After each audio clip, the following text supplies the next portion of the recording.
class 12th students. This is date 17th of June 2020. Class 12th maths chapter is matrices and determinant, lecture number 4. तो 3 lecture में आपको matrix, type of matrix, operation on matrix, addition, subtraction, scalar multiplication and multiplication on matrix समझाया गया। आज हम लोग सब मिला जुला के important questions for JEE plus NDA plus boards करेंगे। ठीक है बच्चों, वीडियो अगर समझ में आ रहा हो, वीडियो पसंद आ रहा हो तो वीडियो को लाइक किया करो यार, शेयर किया करो। तुम लोग ऐसे ही मजे से नहीं पढ़ते हो, प्रेशर लेकर के पढ़ते हो। प्रेशर लेकर के नहीं पढ़ना, मजे से पढ़ना, मजे से पढ़ना, मजे से पढ़ना है तभी तो मजा आएगा, है कि नहीं। फाइंड द मैट्रिक्स ए, इस मैट्रिक्स को ए मैट्रिक्स से मल्टीप्लाई करके ये मैट्रिक्स लाना है। अलजेब्रा में x इंटू वाई बराबर z होने पर ये y निकालना होता तो इसको इससे डिवाइड करने पर आंसर आ जाता है ना। अलजेब्रा में ये इंटू ये बराबर ये, तो ये कैसे आता है, इसको इससे डिवाइड करके। बट आपको ऑपरेशन ऑन मैट्रिक्स में समझाया गया कि इसमें डिवाइड नाम का कोई टॉपिक है नहीं। मैट्रिक्स में डिवाइड ऑफ मैट्रिसेस कुछ है नहीं। इसका मतलब डिवाइड करके तो आंसर नहीं आएगा। डिवाइड करके नहीं आएगा तो थोड़ा समझदारी से आएगा। इस मैट्रिक्स का नाम अगर B मान लेते हैं, इसका C मान लेते हैं, तो B का अगर ऑर्डर देखते हो, इतना रो कितना कॉलम है अगर आप देख रहे हैं तो इसमें 3 रो और 2 कॉलम है ना। 3 रो और 2 कॉलम, तो A का कितना होना चाहिए, C का मालूम है 3/3 का है ना। तो A कितने का होना चाहिए, तो जो लोग क्लास किए हैं अगर BA मल्टीप्लाई अगर कर सकते हैं,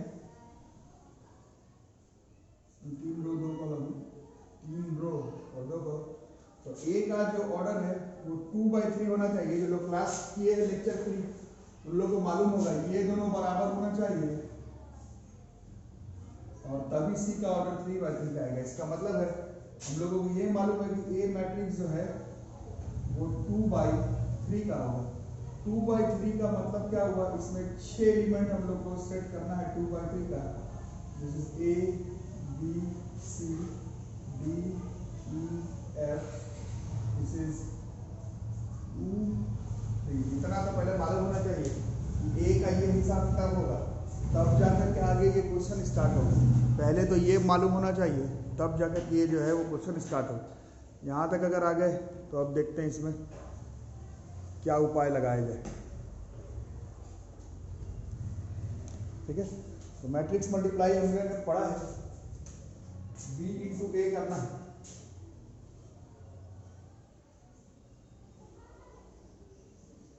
ठीक है, B इंटू A, तो ये 3/3 का आएगा है ना। B इंटू AC है 3/3 का, तो इसमें 9 एलिमेंट होंगे है ना। फर्स्ट नंबर होता है first row first column, first row first column को मल्टीप्लाई करके जोड़ देना है। तो this is 2A minus B। उसके बाद होता है 1 2 first row second column, this is 2B minus E। उसके बाद होता है first row third column, so this is 2C minus F। इसके बाद होगा 2 1, इसका सेकेंड रो, इसका फर्स्ट कॉलम, तो this is A 0 to be 0 देगा। फिर सेकेंड रो सेकेंड कॉलम, तो दिस इज ओनली B। इस तरह से उसके बाद second row third column, this is only C। उसके बाद 3 1 मतलब third row first column, this is minus 3A plus 4D। उसके बाद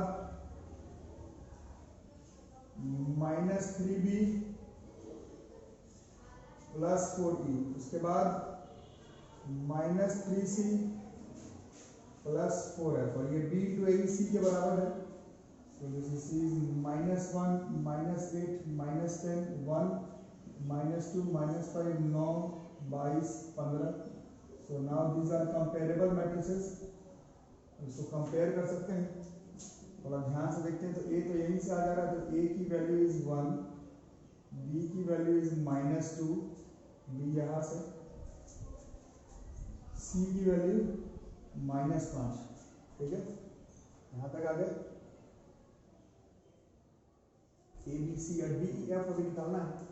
और आगे चलते हैं ऊपर, तो 2a माइनस बी बराबर -1, तो a की वैल्यू 1 है, तो 2 माइनस बी बराबर -1, इससे d बराबर 3 हो गया, d इज 3। इस तरह से 2b माइनस e बराबर -8, 2 इंटू -2 माइनस e बराबर -8, -2 नहीं है, तो -4 माइनस e बराबर -8, e बराबर 4, e comes out to be 4। और उसी तरह से 2c माइनस f बराबर -10, 2 इंटू -10 माइनस f बराबर -10, -10 माइनस f -10, तो f comes out to be 0। देख लेते हैं कि सारा घूम आ रहा है कि नहीं,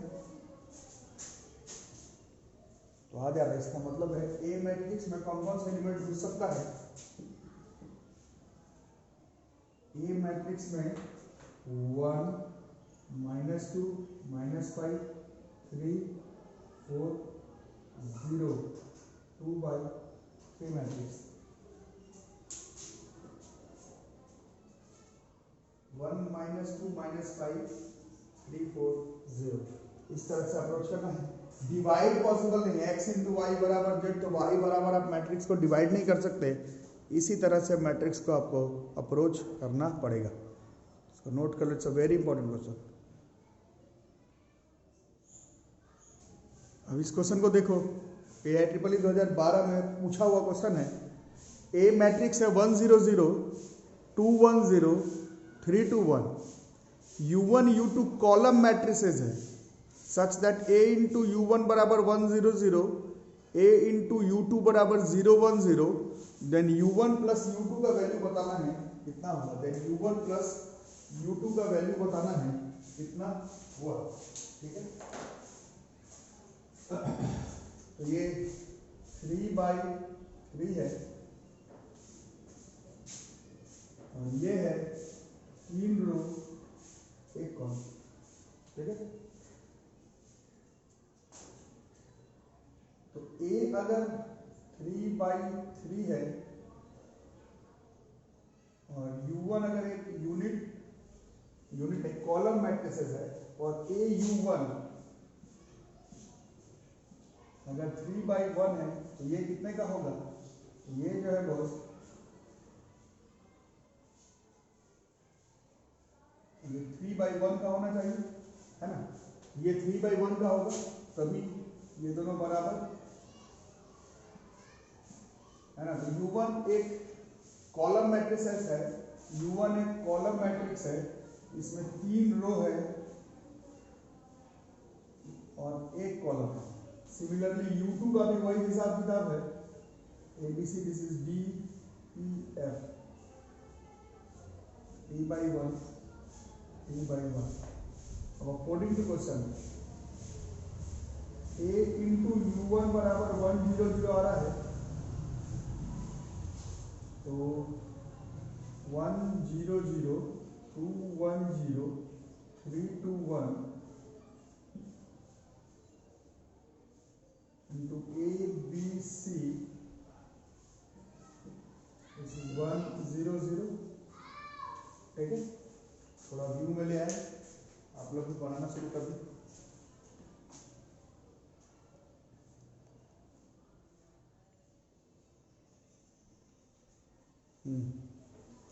चलो बताओ, ये लोग बता सकते हो। ऊपर अगर मल्टीप्लाई करेंगे केवल a आएगा 0 0, फिर 2a प्लस b प्लस 0, फिर 3a plus 2b plus c, this is 1 0 0। तो अगर कंपेयर करते हैं तो a की वैल्यू 1 हो जाती है, 2a प्लस b 0 है, 2 इंटू 1 प्लस b 0 है, इससे b की वैल्यू -2 हो जाती है, और 3a plus 2b plus c बराबर 0 है, 3 -4 प्लस c बराबर 0, -1 प्लस c बराबर 0, इससे c की वैल्यू 1 हो जाती है। तो फिलहाल U1 मैट्रिक्स आ गया हमारे पास, दिस इज 1 -2 1, ठीक है। इसको लिख करके रखो। अभी a इंटू u2 का उपाय कुछ करेंगे, है ना। अभी a इंटू u2 करेंगे, ये u1 आ गया। बिल्कुल भी सिमिलरली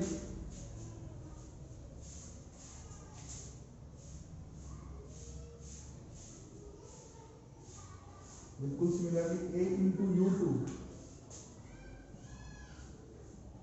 ये 0 1 0 है, मतलब 1 0 0 2 1 0 3 2 1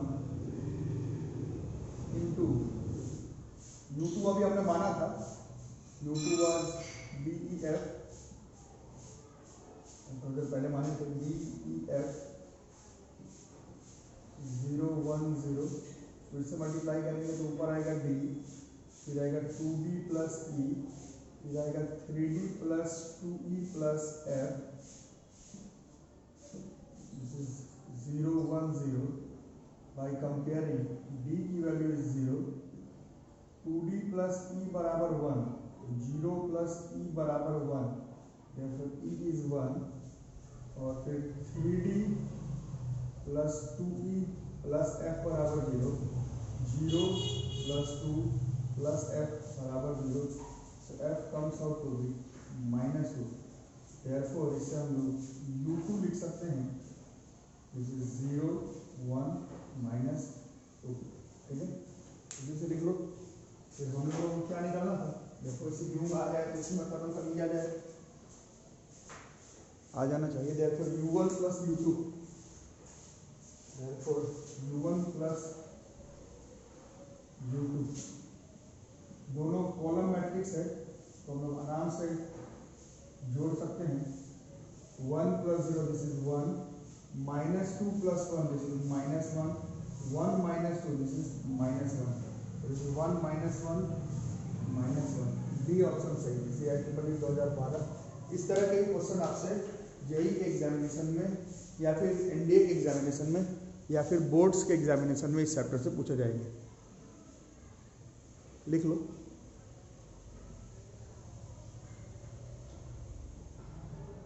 अब इस क्वेश्चन को देखो, find the value of x if 1x1 132 251 1532 12x बराबर 3 नंबर का मल्टीप्लाई एक साथ नहीं कर सकते। अलजेब्रा में x into Y into Z is X by Z matrix में नहीं है, मैट्रिक्स मल्टीप्लाई केवल 2 मैट्रिक्स का पॉसिबल है। तो आप मेक श्योर कर ले, पहले इन दोनों को मल्टीप्लाई करके इससे या फिर इन दोनों को मल्टीप्लाई करके इससे मल्टीप्लाई कर सकते हैं। मान लो इन दोनों को कर रहे हैं ए बी सी, तो इसका ऑर्डर कितना है, इसका ऑर्डर है 1 रो 3 कॉलम, इसका 3 रो 3 कॉलम, तो 1 3 3 3, तो 1 3 का ही बनेगा। इन दोनों को अगर मल्टीप्लाई करेंगे, अगर पहले इन दोनों को मल्टीप्लाई करेंगे, देख रहे हो ना, ए का अगर 1 3 है और बी का 3 3 और मल्टीप्लाई अगर कर रहे हैं तो ये तो बराबर हो गया, मतलब मल्टीप्लाई पॉसिबल है, और जो बनेगा वो 1 3 का आएगा, मतलब 1 रो और 3 कॉलम।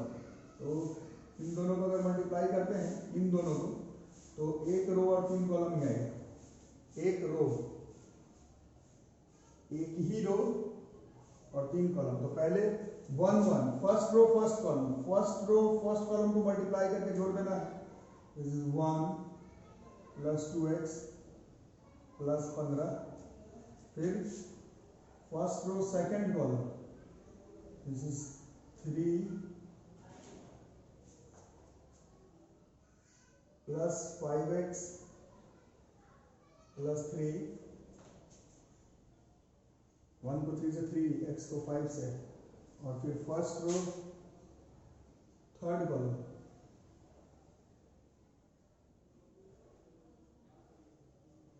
2x 2 2 फिर x फिर 2, और अभी 1 2x को मल्टीप्लाई करना है और 0 लाना है। इसको थोड़ा ठीक से लिख लेते हैं, 16 plus 2x 5x plus 6 x plus 4, और इसको मल्टीप्लाई करना है 1 2 x से, और आंसर होना है 0। अब इसकी ऑर्डर है 1 3 और इसकी ऑर्डर है 3 1 1 3 3 1, तो सिर्फ 1 by 1 का आएगा, मतलब एक ही एलिमेंट आएगा। एक ही element is 16 plus 2x, 5x plus 6 को 2 से, तो 10x प्लस 12, फिर इसको इस x स्क्वायर प्लस 4x, एक ही एलिमेंट आएगा और वो एक ही एलिमेंट 0 ही होगा ऐसा ऑप्शन में।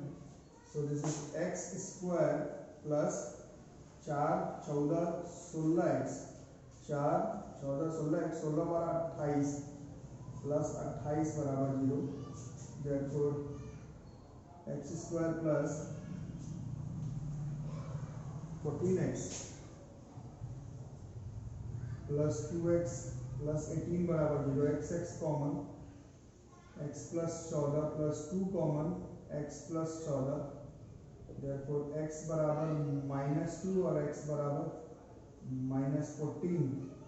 और कोई इनवर्स ट्रिग्नोमेट्रिकल फंक्शन तो पढ़ नहीं रहे कि चेक किया जाए कौन सा सही होगा कौन सा गलत होगा। अलजेब्रा का क्वेश्चन है, कुछ बोला हुआ भी नहीं है, तो उस हिसाब से दोनों ही आंसर जो है वो हमारा सही हो जाएगा।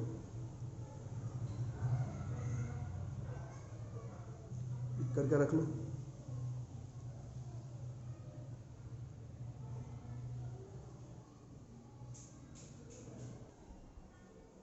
अब जरा इस क्वेश्चन को देखते हैं। ये IIT 2011 का IIT में आया क्वेश्चन है। इसी तरह का क्वेश्चन आएगा आपके भी जेईई मेंस के एग्जामिनेशन में। लेट M बी ए 3x3 मैट्रिक्स सेटिस्फाइंग M 0 1 0 बराबर -1 2 3, M 1 -1 0 बराबर 1 1 -1, M 1 1 1 बराबर 0 0 12, then the sum of diagonal entries of M is 7 8 9 6। इस क्वेश्चन में क्लियर कट हिंट दे दिया है कि M 3x3 मैट्रिक्स है। वैसे नहीं बोलता तो भी हम लोग मैट्रिक्स मल्टीप्लिकेशन से मालूम चला लेते कि इसका ऑर्डर 3x3 है, कंफर्म मालूम चल जाता है। वैसे इसमें दिया ही हुआ है कि M 3x3 मैट्रिक्स है, इसका मतलब इसमें 9 एलिमेंट लगा लेते हैं, A B C D E F G H I, A B C D E F G H I 3x3 का। अब according to question M into 0 1 0 बराबर -1 2 3 है, तो इसको इससे मल्टीप्लाई करना है ना। फर्स्ट रो फर्स्ट कॉलम 0, एक से B ही बच रहा है, उधर से करते हैं तो फिर 0 E, फिर 0 बच रहा है, फिर करते हैं तो फिर 0, फिर एक H और फिर 0 बच रहा है। This is -1 2 3। therefore फिलहाल B की वैल्यू इज -1, E की वैल्यू इज 2, H की वैल्यू इज 3। उसी तरह से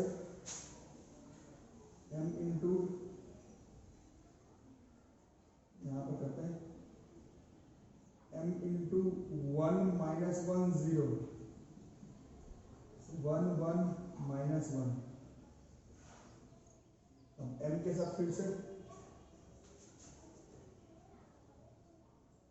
इसको इससे करेंगे तो A भी आएगा, -B भी आएगा और 0 आएगा, B भी आएगा, -E भी आएगा और फिर 0 आएगा, फिर G भी आएगा, -H भी आएगा और फिर 0 आएगा। This is 1 1 -1। A minus B बराबर 1, B माइनस E बराबर 1, G माइनस H बराबर -1। A का तो पता नहीं बट B -1 निकाले थे, ये +1 बराबर 1, A की वैल्यू 0 हो गई। D की थी 2 माइनस E बराबर 1, E की वैल्यू 1 हो गई। क्या कर रहा हूँ, सॉरी सर, D का पता नहीं, E पता था 2, D -2 बराबर 1, इससे D की वैल्यू 3 होगी। उसी तरह से G माइनस H के जगह पर 3 पहले कर चुके हैं, G is equal to this is 2। तो अभी A B G E H मालूम चल गया। और थोड़ा सा और अभी देखते हैं यू में आ रहा है नहीं, पहले वो मिला लें, थोड़ा नीचे कर देता हूँ।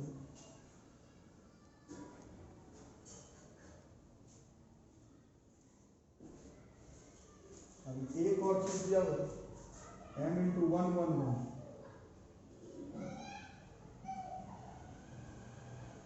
0 0 12 m के साथ फिर से मल्टीप्लाई करेंगे तो इस बार a भी आएगा, b भी आएगा, c भी आएगा, d भी आएगा, e भी आएगा, f भी आएगा, g भी आएगा, h भी आएगा और i भी आएगा। और ये जो है वो 0 0 12 आ जाएगा। Therefore a plus b plus c बराबर 0, बट a तो 0 निकाला हुआ है, b -1 निकाला हुआ है, इससे c की वैल्यू 1 हो गई। फिर d e f 0, d 3 है, e 2 है, f का पता नहीं, f इज -5। इस तरह से g plus h plus i बराबर 12, g है 2, h है 3 प्लस i बराबर हो गया 7। ठीक है, इन सब डेटा का इस्तेमाल करते हुए एम मैट्रिक्स अगर फॉर्म लिख देते हैं कहीं पर,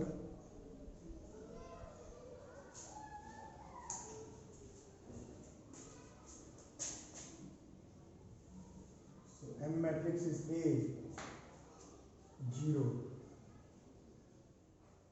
B -1, C 1, D 3, E 2, F -5, ABC G 2, H 3 और F तो हो गया I, I 7। ठीक है, तो ये हमारा मैट्रिक्स हो रहा है। पूरा मैट्रिक्स होने से डायगोनल एलिमेंट को ही जोड़ने के लिए बोला गया था। तो डायगोनल एलिमेंट को अगर हम लोग जोड़ते हैं, अच्छा तो इसमें देखो बच्चे बोलेंगे डायगोनल इसको लेंगे किसको लेंगे, जब कुछ नहीं गिवन हो, जब कुछ नहीं गिवन हो, जब कुछ नहीं गिवन, तो ये वाला जो है इसी को हम लोग मेन डायगोनल मैट्रिक्स में कंसीडर करते हैं। जब कोई अलग से वर्ड मेंशन नहीं हो तो this will be considered as main diagonal, इसको नहीं कंसीडर करना है। जब कुछ अलग से हिंट नहीं दिया हुआ हो तो इसी को हम लोग को मेन डायगोनल एलिमेंट कंसीडर करना है। 0 + 2 + 7 कम्स आउट टू बी 9। ठीक है, ये सेशन का आंसर है।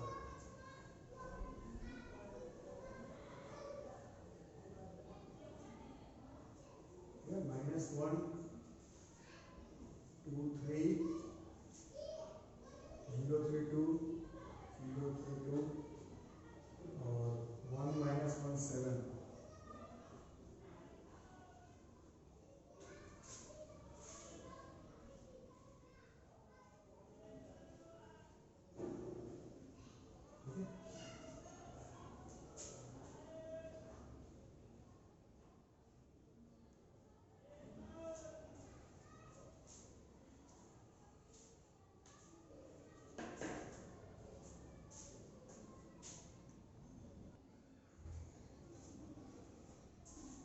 ठीक है बच्चों, तो इसी तरह का क्वेश्चन जो है, ऐसे क्वेश्चन आज के सेक्शन में उस तरह का क्वेश्चन बताया गया है जो मेंस, एनडीए और बोर्ड तीनों तरह के एग्जामिनेशन के पॉइंट ऑफ व्यू से इंपॉर्टेंट था। अगले क्लास में सिर्फ ऐसे क्वेश्चंस आपको अलग से बताए जाएंगे जो केवल बोर्ड के पॉइंट ऑफ व्यू पर इंपॉर्टेंट हो।